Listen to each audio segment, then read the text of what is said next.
Hello student, अब last unit बच गया इलेक्ट्रोकेमिस्ट्री। ठीक है, तो अब हम लोग इलेक्ट्रोकेमिस्ट्री के बारे में जानेंगे।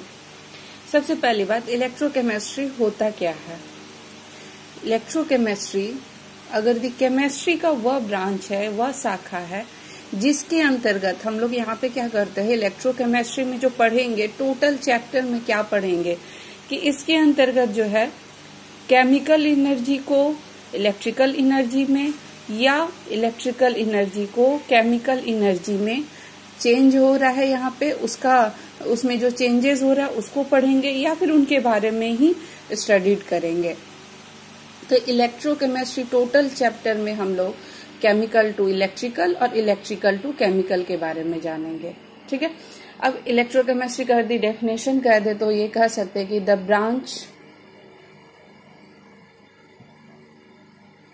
branch of chemistry under which chemical energy, रासायनिक ऊर्जा, chemical energy is converted into electrical energy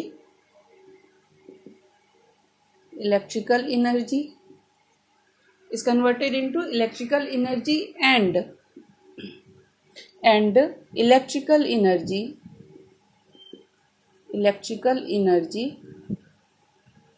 is या फिर is converted in electrical energy is converted in chemical energy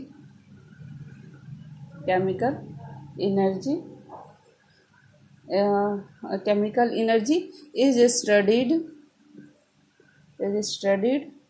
in, इसमें इसका स्टडी किया जाता है, अध्ययन करते हैं in and it are called, और इसको हम लोग क्या कहते हैं, इट आर कॉल्ड इलेक्ट्रोकेमिस्ट्री, और इसको हम लोग इलेक्ट्रोकेमिस्ट्री पढ़ते हैं। यानी टोटल आप इलेक्ट्रोकेमिस्ट्री का जो ये यूनिट पढ़ेंगे उसमें क्या होगा, chemical energy converted into electrical energy and electrical energy converted into chemical energy. तो इलेक्ट्रोकेमिस्ट्री चैप्टर स्टार्ट करने से पहले हम लोग जो है दो चार बातें इसके बारे में जान लेंगे, तो जो आगे का चैप्टर है, आगे का जो टॉपिक आएगा उसको पढ़ने में इजी रहेगा। तो सबसे पहले बात आती है यहाँ पे, एक वर्ड जो आपको पूरे चैप्टर में आएगा वो है सेल के बारे में। सेल किसको बोलेंगे, सेल के बारे में कह सकते हैं कि ऐसा सिस्टम या फिर ऐसा वेसल कह सकते हैं या ऐसा पॉट कह सकते हैं जिसमें जो है अगर दी हम विद्युत धारा प्रवाहित करते हैं तो या तो रासायनिक क्रिया होगी या रासायनिक क्रिया होने से विद्युत धारा उत्पन्न होती है, उस पात्र को हम लोग सेल कहते हैं। क्या कहे, उस सिस्टम को या उस पात्र को हम लोग सेल कहेंगे जहां पे क्या होगा, अगर यदि विद्युत धारा प्रवाहित कर रहे हैं तो वहां से रासायनिक क्रिया होगी और रासायनिक क्रिया हो रही है तो विद्युत धारा उत्पन्न होगी। इसको अगर लिखना चाहें तो लिख सकते हैं, the vessel in which electrical energy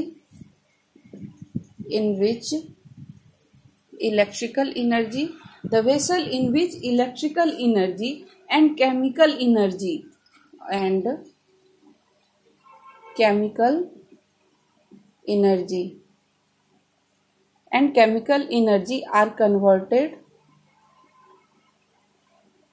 are converted is called cell। Simple सा है बात कि जहाँ पे इसका कन्वर्ट किया जाता है उसको कहते हैं, जिस पात्र में विद्युत ऊर्जा एवं रासायनिक ऊर्जा में परिवर्तन कराते हैं उस पात्र को हम लोग सेल कहते हैं। सिंपल सा डेफिनेशन है।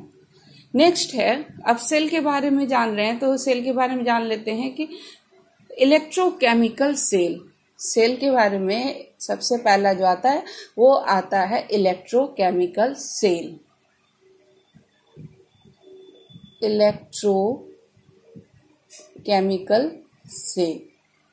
ये कह दो कि ये सेल का हेड होता है, सारे सेल का हेड होता है। मतलब घर में एक जो आपके जो होते हैं ना सबसे बड़े, तो वैसे ही सेल में भी ये इलेक्ट्रोकेमिकल सेल हेड होता है। इलेक्ट्रोकेमिकल सेल दो टाइप का होता है, एक गैल्वेनिक होता है, दूसरा इलेक्ट्रोलाइटिक होता है। इलेक्ट्रोकेमिकल सेल में क्या होता है कि यहाँ पे इलेक्ट्रिकल एनर्जी से केमिकल एनर्जी या फिर केमिकल एनर्जी से इलेक्ट्रिकल एनर्जी, दोनों तरह का यहाँ पे काम होता है। यानी इलेक्ट्रिकल एनर्जी से केमिकल एनर्जी और केमिकल एनर्जी से इलेक्ट्रिकल एनर्जी, दोनों तरह का यहाँ पे काम होगा। कह सकते हैं कि ये कॉम्बिनेशन भी है, एक combination of cell which converts chemical energy to electrical energy and vice versa, and it is called electrochemical cell, chemical cell. और ये इसमें अगर देखा जाए तो दो टाइप का, गैल्वेनिक और इलेक्ट्रोलाइटिक, या कह सकते हैं कि ये दोनों का कॉम्बिनेशन भी है। And it is a combination of galvanic cell and electrolytic cell.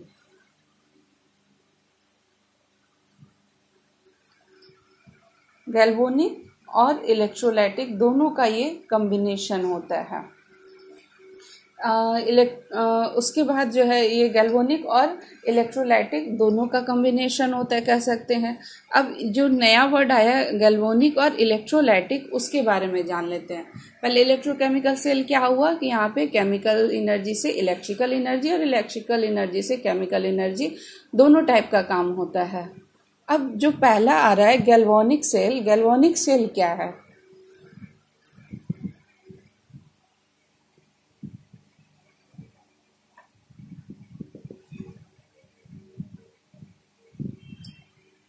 Galvanic cell किसको बोलेंगे?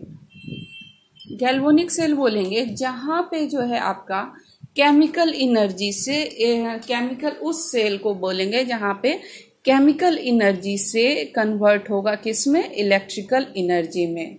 ठीक है, केमिकल एनर्जी कन्वर्ट कह सकते हैं, कन्वर्ट होगा किसमें? इलेक्ट्रिकल एनर्जी में। वैसे सेल को बोलेंगे जहां पे केमिकल एनर्जी जो है किसमें कन्वर्ट हो रहा होगा? इलेक्ट्रिकल एनर्जी में, और इसको वोल्टेनिक सेल भी बोलते हैं।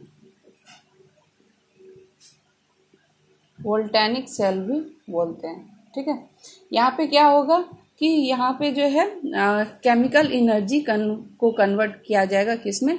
इलेक्ट्रिकल एनर्जी में।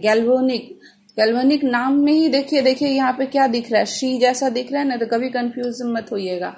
यहाँ पे दो ही पढ़ रहे, केमिकल से इलेक्ट्रिकल से केमिकल।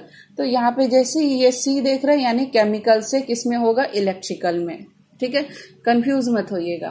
दूसरा है, पहला तो हम लोग गैल्वेनिक देख लिए, दूसरा है electrolytic cell.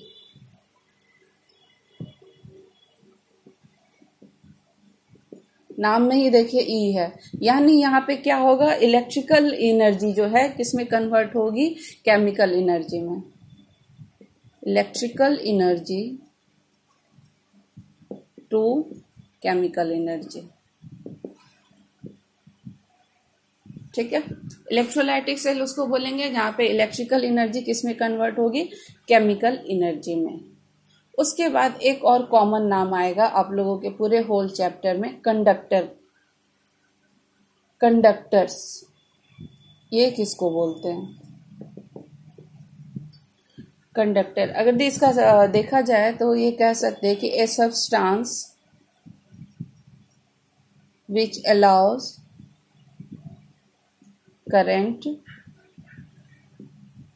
to pass through, it is known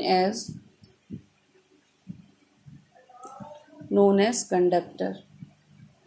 इसको हम लोग कंडक्टर बोलते हैं। जैसे कि एग्जाम्पल में कह सकते हैं all metals, graphite, aqueous solution of acid, solution of acids, bases and salts, ये सब इसके एग्जाम्पल में आएंगे। तो ए सब्सटेंस विच अलाउ, जो कि अलाउ करता है, क्या अलाउ करता है, करंट को अलाउ करता है टू पास थ्रू, अपने में से पास होने के लिए अलाउ करता है, इसको हम लोग कंडक्टर बोलते हैं। जिस अब देखो इलेक्ट्रिसिटी कब पास होती है, मूवमेंट ऑफ चार्ज से। मूवमेंट ऑफ चार्ज दो तरीके से, या तो फ्री इलेक्ट्रॉन से या फिर आयन की वजह से आएगी। तो जिस चीज में आयन या फ्री इलेक्ट्रॉन की वजह से जो मूव कर रहे हैं उसको हम लोग कंडक्टर कहते हैं, या a substance which allow current to pass through, it is known as conductor. ठीक है, अब यहाँ पे आ गए आयन। तो आयन से पहले हम लोग जान लेते हैं एटम के बारे में, उसके बाद इलेक्ट्रॉनिक कंडक्टर और मेटालिक इलेक्ट्रॉनिक, या उसको मेटालिक कंडक्टर भी बोलते हैं, और दूसरा होता है इलेक्ट्रोलाइटिक, वो भी देखेंगे। पहले एक कॉमन सा वर्ड है एटम। एटम किसको बोलते हैं, परमाणु, मॉलिक्यूल, अणु। The smallest individual particle of an element is called an atom. और ये क्या करता है, it possesses all the properties of original elements, सारे ओरिजिनल प्रॉपर्टी को ये फुलफिल करता है। उसके बाद when an atom loses or gains electrons, जब कोई एटम ये इलेक्ट्रॉन का लॉस करता है या फिर गेन करता है तो इट एक्वायर्स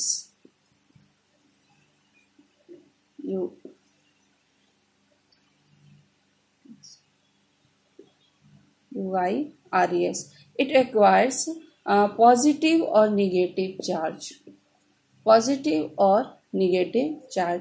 उसके अकॉर्डिंग इस पे जो है पॉजिटिव और निगेटिव चार्ज आती है, और इसको क्या बोलते हैं, एंड इट इज कॉल्ड या फिर and is called ion.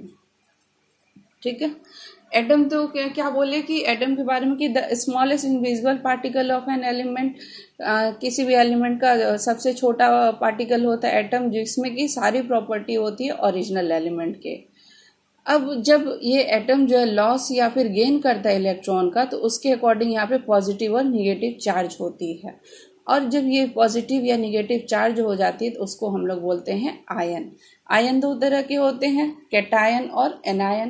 Cation यानी पॉजिटिव आयन बोलते हैं, कैटायंस किसको बोलेंगे, कैटायंस बोलेंगे, या फिर इसका नाम भी है कि और पॉजिटिव आयंस।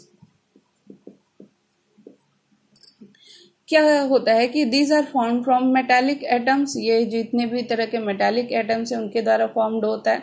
कब होता है, by the loss of electrons, electron के लॉस होने के कारण।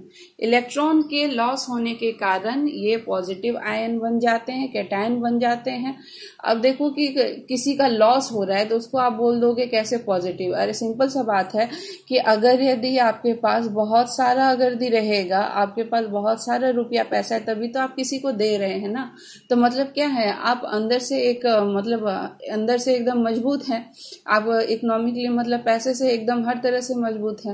तो वैसे ही यहाँ पे हो रहा है कि आपके पास बहुत सारे इलेक्ट्रॉन है, तभी तो आपके पास इलेक्ट्रॉन अवेलेबल है देने के लिए, तभी तो आप दे रहे हैं, यानी आप पॉजिटिवली चार्ज्ड हैं, यानी कैटायन। ठीक है, if an atom loss valency electron, तो वैलेंसी इलेक्ट्रॉन का लॉस करता है तो क्या होता है कि ऑर्बिट, द लास्ट ऑर्बिट वेनिसेस होता है। उसके बाद क्या होता है, अगर यदि वो इलेक्ट्रॉन को अगर दे देता है तो वो जो लास्ट ऑर्बिट जो होता है वो अगर हो जाता है, खत्म हो जाता है, तो क्या करता है, इट डिक्रीजेस इन साइज में डिक्रीजिंग हो जाता है, और ये कैसा बन जाता है, पॉजिटिवली चार्ज्ड हो जाता है।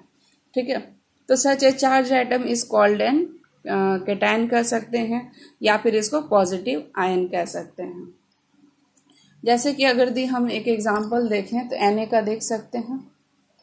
Na इसका होता है कितना, 2 8 1 11 Na, और अगर यदि ये इलेक्ट्रॉन एक इलेक्ट्रॉन दे रहा है तो ये पॉजिटिवली चार्ज, यानी यहाँ पे इसके पास हो जाता है 2 और 8, और ये एक इलेक्ट्रॉन ये जो लास्ट वाला था वो दे दिया था, यानी इसका साइज भी घट जाता है, ठीक है।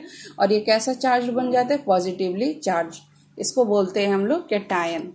और दूसरा आता है कैटायन के बाद आता है एनायन। एनायन मतलब क्या होता है कि निगेटिवली चार्ज, या निगेटिव आयन भी इसको बोल सकते हैं। एनायन, एनायंस कह सकते हैं, और निगेटिव आयंस, निगेटिव आयंस, ठीक है। ये नॉन मेटालिक जितने भी एटम्स हैं उनके द्वारा होता है, उनके द्वारा गेन ऑफ इलेक्ट्रॉन के द्वारा होता है। जब कब होगा? इलेक्ट्रॉन के गेन के कारण होता है एनायन, ठीक है। और यहाँ पे क्या होगा कि जस्ट अपोजिट हो जाएगा, वहां पे उसका साइज डिक्रीज कर रहा था, यहाँ पे इसका साइज बढ़ जाएगा, इंक्रीज कर जाएगा। और ये लेकिन चार्ज कैसा रहेगा? निगेटिव, क्योंकि ये क्या किया है? इलेक्ट्रॉन को लिया है ना। इलेक्ट्रॉन को लेने का मतलब क्या है? उसके पास नहीं था। जैसे कि अगर हम मतलब कोई ये अपने पे नहीं लीजिएगा, जैसे कि कोई गरीब है किसी से ले रहा है, या फिर गरीब नहीं कह सकते, या फिर कह सकते कि आप अगर लोन ले रहे हैं, आप अगर यदि 100 रुपीज का लोन ले रहे हैं तो इसका मतलब क्या है कि आप कर्जदार हो गए ना। तो वैसे ही कोई इलेक्ट्रॉन ले रहा है तो मतलब क्या हो गया कि वो क्या हो गया? कर्जदार हो गया, यानी वो निगेटिवली चार्ज्ड हो गया, ठीक है। तो इसको बोलते हैं निगेटिव आयंस। जैसे कि क्लोरीन आयन एक लेके ये कैसा बन गया? Chlorine minus. ये क्लोराइड आयन हो गया। ऑक्साइड आयन होते हैं, क्लोराइड आयन होता है, ब्रोमाइड होता है, आयोडाइड होता है, बहुत सारे हैं एग्जाम्पल। तो निगेटिवली चार्ज, निगेटिव आयन किनको बोले? जब वो गेन करता है इलेक्ट्रॉन का, और कैटायन जब वो लॉस करता है इलेक्ट्रॉन का। अब आपके लिए एक होमवर्क है, कैटायन और एटम और आयन में डिफरेंस ये बताइएगा। कम से कम 5 नहीं तो कम से कम 3 जरूर बताइएगा कि एक एटम और एक आयन में क्या डिफरेंस है। उसके बाद नेक्स्ट हम लोग जो क्लास नेक्स्ट जो पढ़ेंगे उसमें हम लोग पढ़ेंगे क्लासिफिकेशन ऑफ इलेक्ट्रोलाइट्स पढ़ेंगे। और उसके बाद एक और टॉपिक है जैसे कि कंडक्टर के बारे में, तो सिर्फ डेफिनेशन देखे थे। वो भी 2 तरह का होता है, एक इलेक्ट्रॉनिक होता है और दूसरा इलेक्ट्रोलाइटिक होता है, तो वो भी हम लोग देखेंगे। एक ये होमवर्क आप लोगों के लिए है कि एटम और आयन में क्या अंतर है, ठीक है। Thank you.